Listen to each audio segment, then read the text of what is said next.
press the bell icon on the YouTube app and never miss another update.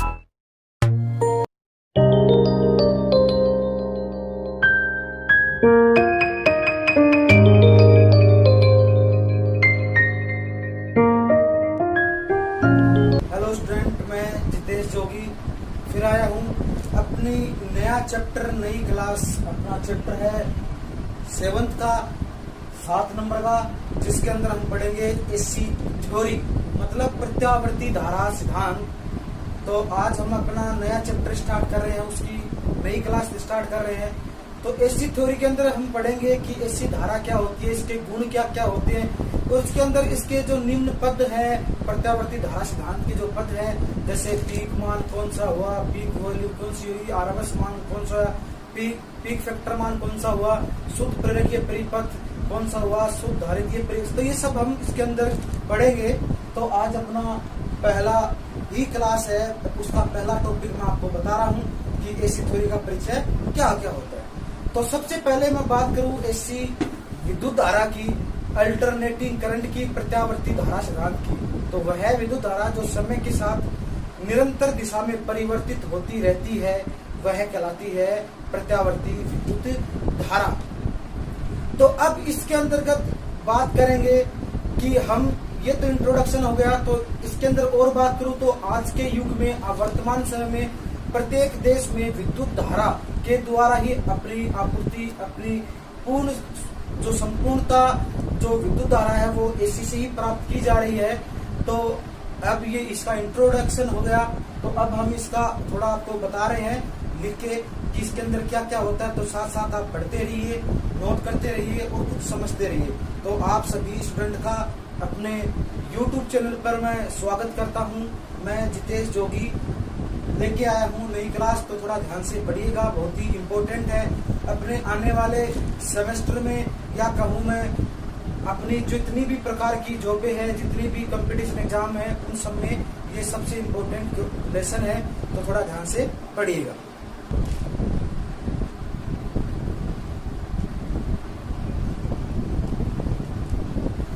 तो सबसे पहले बात करेंगे एसी थ्योरी में अपने इंट्रोडक्शन की। तो मतलब भारत के सहित अनेक देशों में विद्युत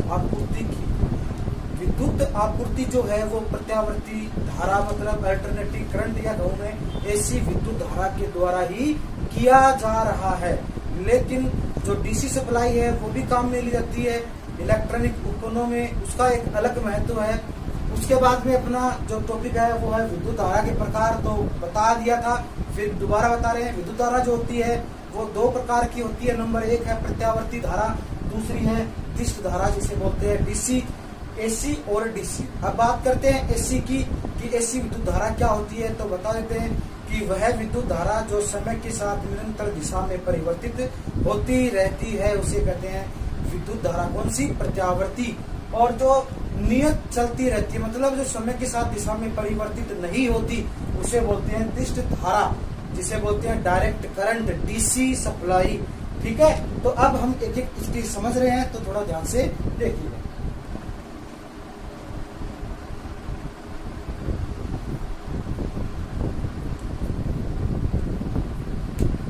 तो देखिए, मैंने प्रत्यावर्ती विद्युत धारा लिखी है कि वह विद्युत धारा जिसका मान एवं प्रवाह दिशा समय के साथ परिवर्तित होती रहती है, समय के सापेक्ष, समय के अंतराल में परिवर्तन होती रहती है, उसे बोलते हैं प्रत्यावर्ती विद्युत धारा, अल्टरनेटिंग करंट, एसी।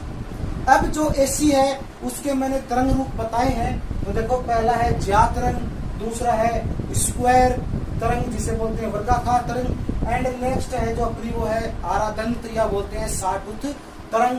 तो इसमें ये 0 वैल्यू है, ये प्लस है, ये माइनस है, ये आई की धारा है, ये टी का मान है। इसमें भी ये आई है, ये टी है, ये 0 वैल्यू है, इसमें भी ये आई है, टी है, 0 वैल्यू है। अब अगर मैं दूसरी बात कहूं तो मैं ये बोल सकता हूं कि अल्टरनेटर व ऑसिलेटर के द्वारा प्राप्त की जाने वाली विद्युत धारा प्रत्यावर्ती विद्युत धारा कहलाती है। तो ये मैंने आपको 2 डेफिनेशन बता दी है।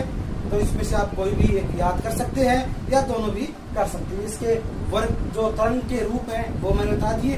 अब इसके बाद में अपना नेक्स्ट टॉपिक, तो अब अपनी नेक्स्ट है दिष्ट धारा, जिसे बोलते हैं हम डीसी। डीसी डायरेक्ट करंट क्या होता है?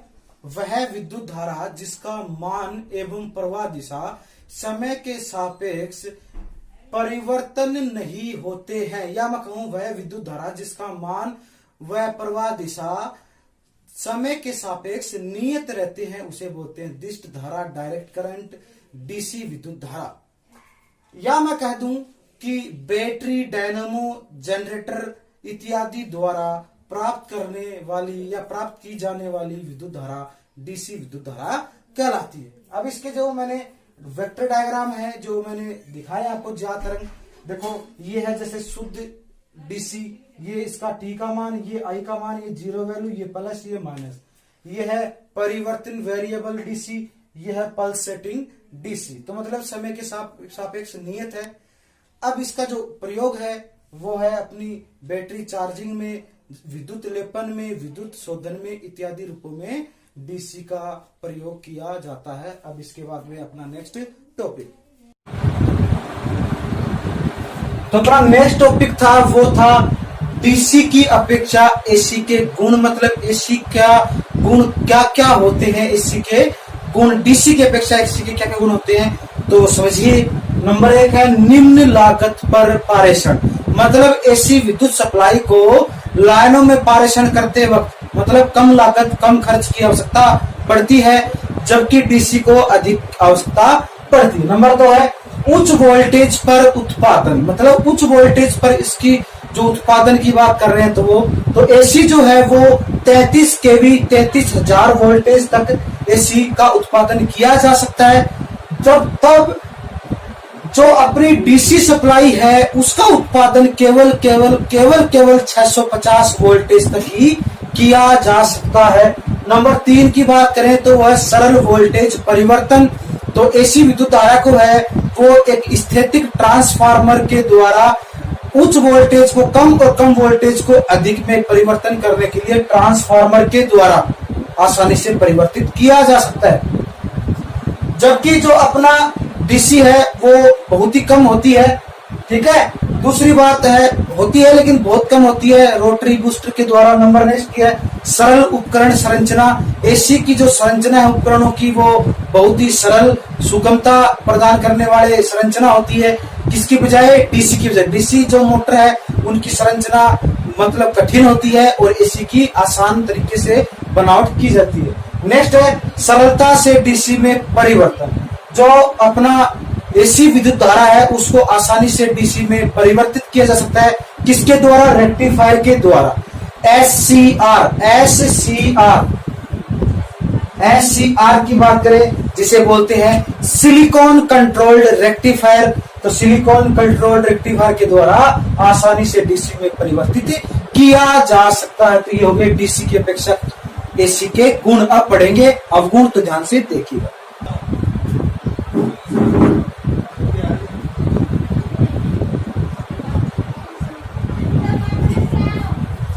तो अब बात करें अपनी डीसी की अपेक्षा एसी के अवगुण, मतलब क्या क्या दोष है, क्या क्या अवगुण है।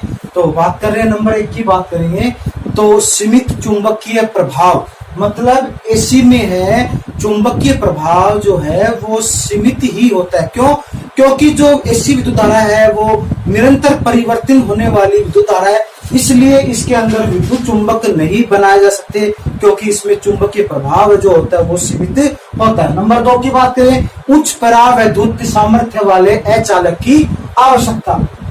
अचालक की आवश्यकता का तात्पर्य है कि उच्च वोल्टेज होने के कारण विद्युत लाइनों में पारेषण हेतु जो विद्युत केबल्स है उनके अंदर उच्च सामर्थ्य वाले अचालक की आवश्यकता पड़ती है, क्योंकि ऐसी विद्युत धारा है उसकी जो विद्युत की जो वोल्टेज है वो अधिक होती है, इसलिए उच्च परावैद्युत सामर्थ्य वाले अचालक की आवश्यकता पड़ती है।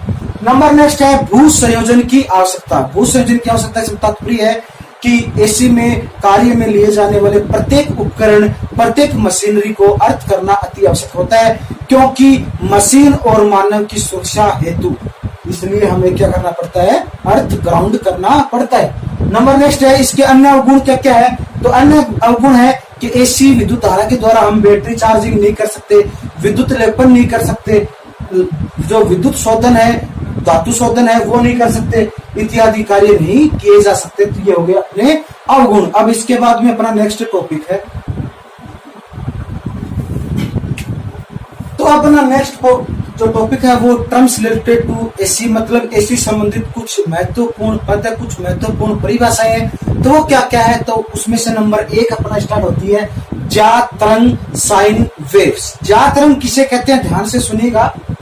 एसी अथवा वोल्ट मतलब प्रत्यावर्ती धारा अथवा वोल्टेज के फेज कोणों के जा मानों का समय एक्स पर तैयार की गई तरंग जा तरंग कहलाती। कहने का मतलब यह है, एसी के फेज कोण के जा मानों का समय एक्स पर तैयार की गई तरंग क्या कहलाती है, जा तरंग। इसका जो सिंबल था मैंने आपको बता दिया था। नेक्स्ट है आवर्ती, फ्रीक्वेंसी किसे कहते हैं, किसी प्रत्यावर्ती विद्युत धारा, किसी प्रत्यावर्ती राशि द्वारा 1 सेकंड में पूर्ण किए गए चक्रों की संख्या कहलाती है आवर्ती। इसका प्रतीक जो होता है वो होता है कैपिटल एफ, और इसका मात्रक जो होता है वो होता है हर्ट्ज, जिसे हम HZ में लिखते हैं। और जो इंडिया की फ्रीक्वेंसी, जो भारत की फ्रीक्वेंसी आवर्ती है वो है 50 हर्ट्ज। तो कहने का मतलब है अपने जो है वो 1 सेकंड में 50 चक्रों की संख्या कहलाएगी आवर्ती। नेक्स्ट है चक्कर किसे कहते हैं, तो चक्कर किसे कहते हैं, किसी प्रत्यावर्ती राशि के मान और दिशा के एक पूर्ण परिवर्तन को चक्कर कहते हैं। मतलब कोई प्रत्यावर्ती राशि है, उसके मान और दिशा के एक चक्कर पूर्ण होने में जो परिवर्तन आएगा उसे क्या कहेंगे, चक्कर। अब दूसरी बात करूं कि प्रत्यावर्ती जो राशि है उसका एक चक्कर पूरा होने में जो कोण बढ़ेगा वो 300 डिग्री का कोण परिवर्तन होगा। नेक्स्ट है समय अंतराल किसे कहते हैं, प्रत्यावर्ती राशि में होने वाले परिवर्तनों में एक चक्कर को पूर्ण होने में लगा समय। मतलब कोई प्रत्यावर्ती राशि है और उसमें परिवर्तन होगा, तो एक चक्कर में पूरा जब होगा तो उसके अंदर जो समय लगेगा उसे बोलेंगे समय अंतराल। इसका जो प्रतीक होता है वो होता है टी, और इसका एसआई जो मात्रक होता है वो होता है सेकेंड। नेक्स्ट अपना तात्कालिक मान, इंस्टेंटेनियस वैल्यू किसे कहते हैं, कि किसी प्रत्यावर्ती विद्युत धारा अथवा वोल्टेज पर किसी भी क्षण पर मान उसका तात्कालिक मान कहलाता है। तो ये हो गया अपने टर्म्स रिलेटिव टू एसी। इसके बाद में कुछ और है तो वो ध्यान से पढ़िएगा।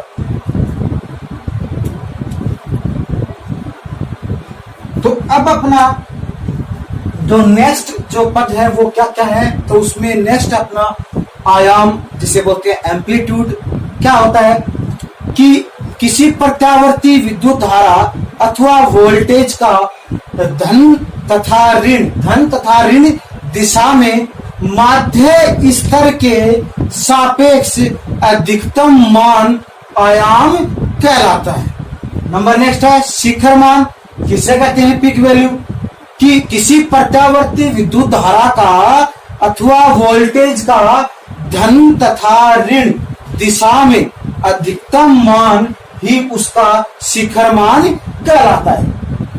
नेक्स्ट है वर्ग माध्य मूल मान जिसे बोलते हैं रूट मीन स्क्वायर, या बोलते हैं शॉर्ट में RMS वैल्यू किसे कहते हैं। देखो सबसे पहले तो विद्युत धारा जो है अपनी प्रत्यावर्ती विद्युत धारा है जो है वो प्रत्येक समय में निरंतर परिवर्तित होती रहती है। तो परिवर्तित होने वाले मतलब जो परिवर्तन जब होगी वो, तो उसमें कहने का मतलब है कि मापन एवं गणनाओं में, तो कहने का मतलब है मापन एवं गणनाओं में प्रत्यावर्ती धारा का प्रयोग किया गया मान RMS मान कहलाता है। इसका जो सूत्र है वो देखिए IRMS बराबर √I1 की स्क्वायर प्लस I2 की स्क्वायर प्लस I3 की square plus dash dash dash IN की स्क्वायर। ये होगा इसका आरएमएस वैल्यू। नेक्स्ट है IRMS का जो मेन जो आरएमएस मान जो होता है वो 0.7071 मैक्सिमम इसकी वैल्यू है। नेक्स्ट है ERMS का जो मान है वो है 0.707 मैक्सिमम वैल्यू है। नेक्स्ट है औसत मान, एवरेज मान किसे कहते हैं कि प्रत्यावर्ती विद्युत धारा या वोल्टेज के आधे चक्कर में तात्कालिक मानों का औसत ही उसका औसत मान कहलाता है। इसका जो फॉर्मूला है अगर हम देखें, I एवरेज बराबर I1 plus I2 plus I3 plus dash dash dash IN, यह हुआ इसका सूत्र फॉर्मूला। अगर बात करें हम रियल में I एवरेज के मान की, तो I एवरेज का मान जो होता है वो होता है 0.637 I मैक्सिमम।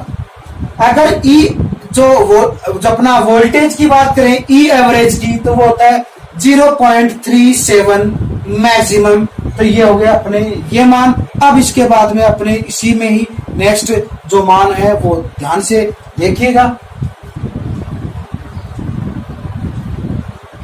तो अब अपना देखिए नेक्स्ट जो मान है वो है पीक फैक्टर या क्रेश फैक्टर। एक ही बात है, क्या होता है, किसे कहते हैं, ध्यान सुनिएगा कि प्रत्यावर्ती जो धारा है उसके शिखर मान व प्रभावी मान के अनुपात को पीक फैक्टर या क्रेश फैक्टर कहा जाता है। इसका सूत्र जो होता है, उसका जो फॉर्मूला जो होता है वो होता है पीक फैक्टर या क्रेश फैक्टर बराबर शिखर मान बटे प्रभावी मान। अगर ये बात करूं मैं फॉर्मूलाज में, तो क्या होता है I मैक्सिमम बटे IRMS, और I मैक्सिमम बटे IRMS बराबर लिखा है मैंने I मैक्सिमम बटे IRMS गुणा 0.707। ये हमने मान इससे पहले पढ़ा था। तो इसका जो मान हो गया वो हो गया 1.414, 1.414। और आपको पता है 1.414 जो होता है वो √2 का मान होता है। तो यहाँ पे उत्तर आ गया, इसका आंसर हो गया √2। अब बात करें अगर वोल्टेज की, तो E मैक्सिमम बटे ERMS बराबर E मैक्सिमम बटे ERMS गुणा 0.707। तो इसका मान जो होगा वो होगा 1.414। तो इसका भी मान जो होता है वो कितना होता है √2। अब इसके बाद में नेक्स्ट है फॉर्म फैक्टर। तो देखिए अब अपना नेक्स्ट है फॉर्म फैक्टर। फॉर्म फैक्टर क्या होता है, तो ध्यान से सुनिएगा, इंपॉर्टेंट है कि प्रत्यावर्ती राशि अथवा वोल्टेज, प्रत्यावर्ती धारा अथवा वोल्टेज के प्रभावी मान तथा औसत मान के अनुपात को ही क्या कहते हैं, फॉर्म फैक्टर कहते हैं। अब फॉर्म फैक्टर जो होता है उसका सूत्र लिखा है मैंने प्रभावी मान बटे औसत मान। अब इसकी बात करें अगर वैल्यू की, तो वो है फॉर्म फैक्टर को हमने दर्शाया है कैपिटल K से। तो K बराबर IRMS बटे I एवरेज बराबर कर दिया मैंने I मैक्सिमम गुणा 0.707 बटे I मैक्सिमम गुणा 0.637। तो अपना उत्तर आएगा 1.11। ये आ गया अपनी I की वैल्यू। नेक्स्ट बात करें अगर वोल्टेज की, तो वही बात है K बराबर ERMS बटे E एवरेज बराबर E मैक्सिमम गुणा 0.707 बटे E मैक्सिमम गुणा 0.637। तो अपना मान आएगा वही 1.11। तो कहने का मतलब ये हो गया कि अपना जो फॉर्म फैक्टर का मान है, K का मान है, वो हो गया अपना 1.11। ये होगा अपना फॉर्म फैक्टर। नेक्स्ट बात करें फेज की। फेज किसे कहते हैं, तो फेज कहते हैं कि दो प्रत्यावर्ती राशियों की मध्य सापेक्ष स्थिति फेज कहलाती है। मतलब किसी दो प्रत्यावर्ती राशि है उसके मध्य की जो सापेक्ष स्थिति होगी वो कहलाएगी अपनी फेज। अब जो अपनी दो राशि जो मैं बता रहा हूं वो दो राशि जो कौन सी है, वो दो राशि है विद्युत धारा और वोल्टेज I और V। तो ये होगा अपना फेज। अब इसके बाद में अपना नेक्स्ट कौन सा है वो देखिए।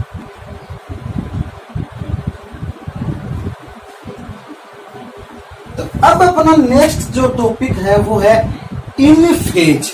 इन फेज, अब इन फेज किसे कहते हैं? ये फेज के ही भाग मान सकते हैं। तो इसमें पहला है अपना इन फेज। क्या होता है? जब दो प्रत्यावर्ती राशि, और दो प्रत्यावर्ती राशि मैंने कौन सी बताई थी?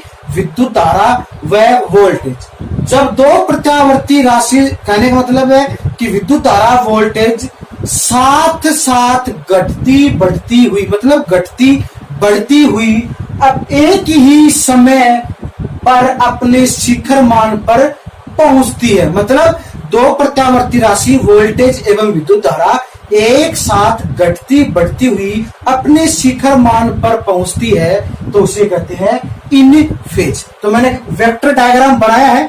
प्रदर्शन डायग्राम क्या होता है? देखिए, ये I और E, इसमें पहली राशि ये है, दूसरी राशि ये E मान है, ये I का मान है। दोनों साथ साथ कम ज्यादा मतलब घटती बढ़ती हुई अपने शिखर मान पर पहुंच रही है। नेक्स्ट अपना है out of phase. Out of phase किसे कहते हैं? वही बात है जब दो प्रत्यावर्ती राशि, कहने का मतलब विद्युत धारा वोल्टेज एक साथ घटती बढ़ती हुई, एक साथ घटती बढ़ती हुई कुछ अंशों के अंतर पर, मतलब उसके दोनों के बीच में कुछ अंशों पर अंतर, जिसे बोलेंगे हम थीटा कोण, कुछ अंशों के अंतर पर अपने शिखर मान पर पहुंचती है, उसे बोलते हैं आउट ऑफ फेज। देखिए, ये दो वही राशि है, अपने शिखर मान पे पहुंच रही है लेकिन घटती बढ़ती। ये मैंने कुछ इसके अंश बनाए हैं और इसका एक वेक्टर डायग्राम ये बनाया है, इसमें ये थीटा कोण, ये होगी अपनी आउट ऑफ फेज। अब इसके अंदर एक बात सुनिएगा, अगर आउट ऑफ फेज में जो फेज का अंतर, मतलब थीटा बराबर अपना 90 डिग्री बन रहा है, कितना बन रहा है? 90 डिग्री, तो उसे बोलेंगे क्वाड्रेचर। क्वाड्रेचर क्या बोलेंगे? क्वाड्रेचर। और अगर थीटा का मान जो है वो 180 डिग्री है तो उसे बोलेंगे एंटी फेज। ये आपके पास दो इंपॉर्टेंट बात है। अगर आउट ऑफ फेज में थीटा का मान 90 डिग्री बन रहा है तो उस राशि को बोलेंगे क्वाड्रेचर, और अगर थीटा का मान 180 बन रहा है, 180 डिग्री बन रहा है, तो उसे बोलेंगे एंटी फेज। देख लिए, मैंने लिख दिया। अब इसके बाद में अपना नेक्स्ट टॉपिक,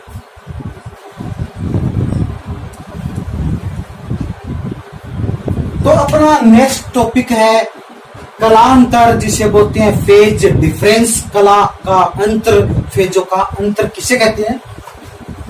प्रत्यावर्ती राशियों द्वारा अलग अलग समय पर शून्य से अधिकतम अथवा न्यूनतम मान प्राप्त करने पर उनके मध्य उत्पन्न समय अंतराल कला अंतर कहलाता है। तो कहने का मतलब है कोई दो प्रत्यावर्ती राशि है और वो अलग अलग समय पर शून्य से तो अधिकतम व न्यूनतम, अधिकतम शून्य से अधिकतम या न्यूनतम मान प्राप्त करने पर उनके मध्य जो समय का अंतराल उत्पन्न होगा उसे बोलेंगे कला अंतर। इसे हम फाई से प्रदर्शित करते हैं, लिखते हैं। नेक्स्ट है अग्रगामी राशि। अग्रगामी राशि किसे कहते हैं? तो सुनिए, वह प्रत्यावर्ती राशि जो दूसरी प्रत्यावर्ती राशि की अपेक्षा अपने शिखर मान पर पहले पहुंचे, उसे बोलते हैं अग्रगामी या लीडिंग क्वांटिटीज। ठीक है। अब पश्चगामी राशि किसे कहते हैं? तो पश्चगामी कहते हैं वह प्रत्यावर्ती राशि जो दूसरी प्रत्यावर्ती राशि की अपेक्षा अपने शिखर मान पर बाद में पहुंचे, उसे बोलते हैं पश्चगामी या लीडिंग क्वांटिटीज। ये होगा तुम्हारा अग्रगामी व पश्चगामी। एंड लास्ट जो अपना पॉइंट है वो है विद्युत धारा का वेग। Very important for this topic. तो विद्युत धारा का वेग जो होता है वो बहुत ही इंपॉर्टेंट है, इससे पहले भी कई बार आ चुका है। तो विद्युत धारा का वेग जो होता है वो प्रकाशीय तरंग, उष्मीय तरंग व रेडियो तरंगों के बराबर होता है। तो विद्युत का जो धारा का जो वेग है वो होता है 3 गुणा 10 की पावर 8 मीटर प्रति सेकंड। 3 गुणा 10 की पावर 8 मीटर प्रति सेकंड। तो कहने का मतलब प्रकाशीय, उष्मीय, रेडियो तरंगों के वेग के बराबर होता है विद्युत धारा का वेग। इसका जो सूत्र होता है वो होता है V बराबर F गुणा लेमड़ा। V बराबर F गुणा लेमड़ा, मतलब V मतलब वेलोसिटी, वेग, F बराबर आवृत्ति और इसका मतलब है तरंग धैर्य। तो ये हो गया अपना आज का पूरा कंप्लीट पॉइंट। अब अपनी चैप्टर 7 की जो पहली क्लास थी वो यहीं पर समाप्त होती है। तो इसके बाद में हम मिलेंगे अपनी इसी चैप्टर की नेक्स्ट क्लास में। तो मैं जितेश जोगी अपनी चैप्टर 7 की पहली क्लास यही समाप्त करता हूं और मिलते हैं अपने नेक्स्ट क्लास में। तो आप सभी स्टूडेंट का धन्यवाद YouTube चैनल देखने के लिए। आप इसी प्रकार देखते रहिए, पढ़ते रहिए, सीखते रहिए और अगर आपको कुछ समस्या आ रही है तो मुझे कमेंट करके पूछते रहिए। आप सभी लोगों का धन्यवाद, आप सभी स्टूडेंटों का धन्यवाद। मिलते हैं अपनी नेक्स्ट नई class. Press the bell icon on the YouTube app and never miss another update.